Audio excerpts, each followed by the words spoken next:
নিগৰ ৰজাৰ আখ্যান নিগৰ ৰজাই কেনেদৰে গৰু দান কৰি একেজনী গৰুকে আকৌ দুজন বামুণক দিয়া হৈছিল এই সাপত পৰি কেনেকৈ মানে উদ্ধাৰ হৈ গৈ সেইখিনি ওলাই গ'ল নিগৰ ৰজাৰ আখ্যান এতিয়া আছে দশম স্কন্ধৰ 64তম অধ্যায় ছবি বলভদ্ৰৰ চৰিত্ৰ কৃষ্ণ বলভদ্ৰৰ কথা সকলোৱে জানে আৰু বলভদ্ৰ কোন হয় নতুনকৈ কাকো ক'ব নালাগে নহয়নে সকলোৱে জানে কৃষ্ণ এতিয়া বলভদ্ৰৰ চৰিত্ৰ ওলাই যাব কৃষ্ণ বলভদ্ৰৰ চৰিত্ৰ সুকমুনি নিগদতি পৰীক্ষিত কৃষ্ণমতী শুনা ৰাম চৰিত্ৰ সম্পত্তি ৰথেশ্বৰী বলভদ্ৰ হুইদক দেখিবাক গৈল নন্দ গকুলক প্ৰতি গকুললৈ গৈছে ৰথত উঠি চিৰকালে আইলা ৰাম দেখি গোপ গোপীগণ আলিংগিলা মহাপ্ৰেম ভাবে ৰামে নন্দ যশোদাক কৰিলন্ত নমস্কাৰ পিতৃ মাতৃ বুলি কৰি পাৱে গোপ গোপীসকলে ক'ব নোৱাৰা একদম ফূৰ্তিত আনন্দত ক'ব নোৱাৰা হৈ আত্মহাৰা হৈ আলিংগন কৰিছে ৰামক বলভদ্ৰ মানে বলৰাম ৰামক আলিংগন কৰিছে আৰু ৰামে আকৌ নন্দ যশোদাক নমস্কাৰ কৰিছে পিতৃ মাতৃ বুলি ভৰিত পৰি পাৱত পৰি তেওঁ নমস্কাৰ কৰিছে কৃষ্ণ ও নন্দ যশোদা দুই আতি আনন্দিত হৈ আশংসী বুলিলা মৃদু বাক চিৰকাল প্ৰতিপাল কৰিলা দুই ভাই পুনঃতে পাহৰিব তাক নন্দ যশোদা দুয়োৱে আনন্দত একেবাৰে আত্মহাৰা হৈছে আনন্দিত হৈ তেওঁক প্ৰশংসা বাণী মৃদু বাক্যই কৈছে চিৰকাল প্ৰতিপাল কৰিলা বোলে দুয়ো ভাই কৃষ্ণ বলভদ্ৰ দুজনৰ কথা কৈছে দুয়ো ভাই কোনহতে পাহৰিব তাক কোনহতে পাহৰিব পাৰে ভগৱন্তৰ কথাই ক'ব দিছে দুজনৰ কথা কৃষ্ণ বলৰাম ও জগত ঈশ্বৰ তুমি তোমাকে চিন্তু আমি এতেকে আখিলা গোকুল এই বুলি কুলে লয়া লিংগিৰা মকৰংগে হিংসিলন্ত নয়নৰ জল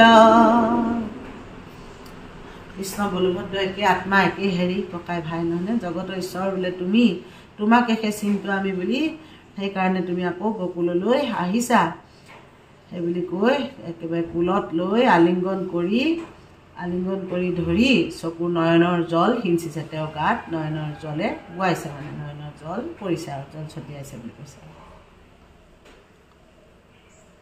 ও অনুজত গোপবৃন্দ কৃষ্ণত বিশিষ্ট শুদ্ধ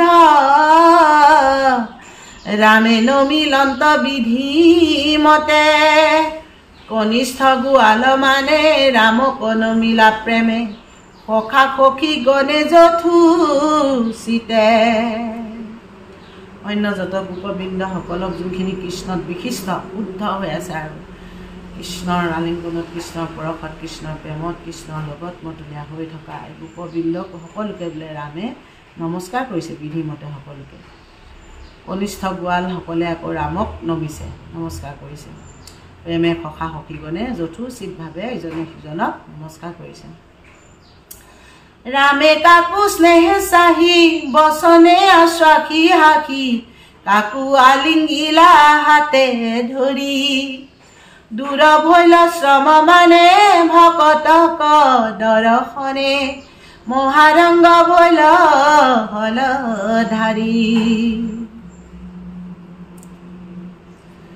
ৰামে কাকু স্নেহত চাই আছে আশ্বাস বান্ধি বুলিছে আলিংগিছে হাতত ধৰি আলিংগন কৰিছে দূৰ সকলোৰে শ্ৰমবিলাক বোলে দূৰ হৈছে তেতিয়া ভকতৰ দৰ্শনে ভকতৰ দৰ্শন পাই মহাৰংগ হৈছে হলধাৰী ৰাম মানে বলৰাম হলধাৰী মহা ৰংগ হৈছে মানে আনন্দত উৎফুল্লিত হৈছে। সুখে সুখাখনে বহি মুখে জলে পূৰ্ণ শশী বান্ধৱৰ পুচিলা কুশল গদ গদ প্ৰেম বাক্য বন্ধু জনু পুচিলন্ত প্ৰেমে শ্ৰৱে নয়নৰ জল। সুখত একেবাৰে সুশাসনে বহি একেবাৰে মুখাই জলে পূৰ্ণ শশী বান্ধৱৰ পুচিলা কুশল সকলোৱে বান্ধৱৰ কুশল সুধিছে। গদ গদ হৈ প্ৰেমৰ বাক্যত একেবাৰে বন্ধুজনো পুচিলন্ত প্ৰেমে চবে নয়নৰ জল সকলোৰে আনন্দতে চকু পানী বাট নেদেখা হৈছে।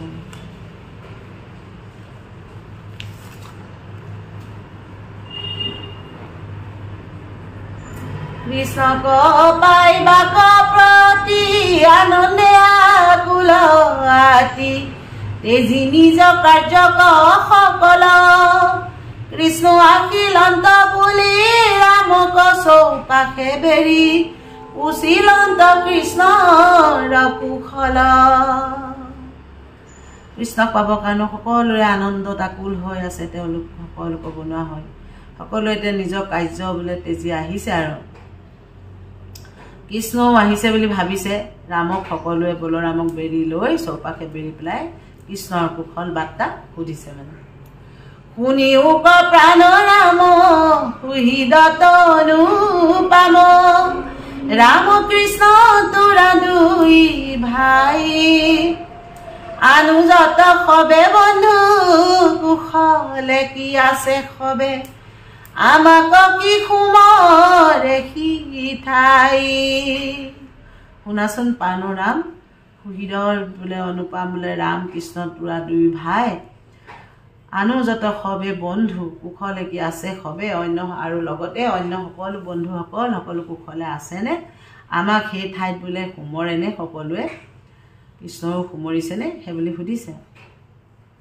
দুয়ো আখি ভৈলা বৰ সকলে কাৰ্যত দৰ ভৈলা বন্ধু পুত্ৰ ভাৰ্যা গণ মহাসুখে আছে জানি দেখিবাক ৰাতি দিনি আমাৰ আকুল কৰে প্ৰাণ মন।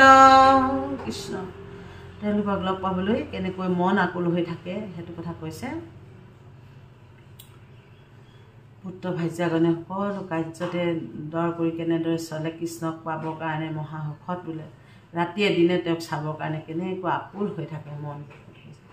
পাপী কংস ভৈলাহত শুনিবাক ৰংগ যত কহিবাক তাক পাৰে কোনে অ ৰাম কৃষ্ণ ৰামে নিস্তাৰিলা বন্ধুগণে মুক্ত ভৈলা তাতো ৰংগ ভৈল দশ গুণে। পাপী কংসটো এতিয়া হত হ'ল বোলে হত ভৈলে ধ্বংস হ'ল পাপী কংস। সেয়া শুনিবৰ কাৰণে ৰংগ মনত কহিবা কটাব পাৰে কোনে কোনে বোলে ক'ব পাৰে সেইখিনি কথা শুনিবৰ কাৰণে ৰংগ মনহে আছে। কৃষ্ণৰামে যেনেদৰে নিস্তাৰ কৰিলে বন্ধুসকলো সকলো মুক্ত হ'ল তাতো ৰংগ ভৈল দশ গুণে সেই কথাটো সকলোৱে 10 গুণে আনন্দ পালে।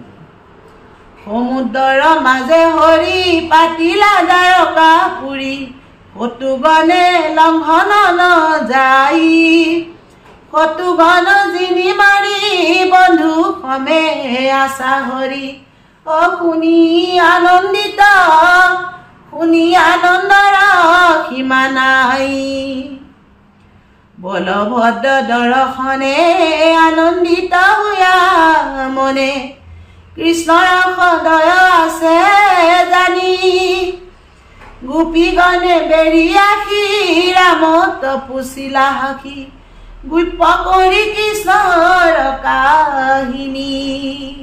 কৃষ্ণ কৃষ্ণ সমুদ্ৰৰ মাজত কেনেকৈ দ্বাৰকাপুৰী নিৰ্মাণ কৰিলে বোলে শত্ৰুগণে লংঘিব নোৱাৰাকৈ সেই শত্ৰুসকলক যিনি বোলে বন্ধুসমে আশা হৰি বন্ধুসকলৰ লগত এতিয়া ভগৱন্ত আছে সেই কথা শুনি আনন্দৰ সীমা নাই বোলে। বলভদ্ৰ দৰ্শনে আনন্দিত হোৱা মানে কৃষ্ণৰ সদয় আছে জানি কৃষ্ণ যে বলভদ্ৰক দেখি গম পালে কৃষ্ণও যে ভালে কুশলে আছে বুলি সদয় হৈ আছে বুলি আনন্দিত হৈছে। গোপীগণে বেৰি আকৌ ৰামক কি কৰিছে কৃষ্ণৰ কুশল কথা গুপ্য কৰি সুধিছে, কাহিনী সুধিবলৈ লৈছে। সুধিছে সুখে কিয়া সন্ত কৃষ্ণ মথুৰা নাৰীৰ মুপতি ঐ ৰমণী ৰমন্ত তজু ভাই পিতৃ মাতৃ বান্ধৱকে থাকিবা কুমৰন্ত আমাত কি আছে তানদা। কেনেকুৱাকৈ কটাক্ষ কৰি কেনেকুৱাকৈ সুধিছে শুনকচোন। আমি সবে তান দাসী যেন সেৱা কৰি আছো তাক কি কুমৰে যদুৰায় পতি পুত্ৰ পিতৃ মাতৃ দুষ্টে জবান্ধৱ জ্ঞাতি সমস্ত তেজিল যাক পায়।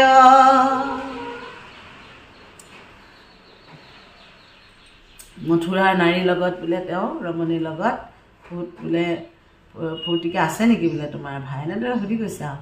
পিতৃ মাতৃ বান্ধৱক বোলে ইয়াত এৰি আমাৰ কথা মনত পেলাইছেনে বোলে, আমাৰ প্ৰতি কিবা তেওঁৰ দায় আছেনে, আমাৰ প্ৰতি কিবা দায়িত্ব আছে বুলি ভাবিছেনে, এনেদৰে সুধিছে আৰু। মানে আমি সকলো যে তেওঁৰ দাসী, তেওঁক কেনেকৈ সেৱা কৰি আছোঁ, তেওঁক সদায় কেনেদৰে সমৰি আছোঁ, কিবা মনত আছেনে বুলি সুধিছে আৰু। মানে তেওঁক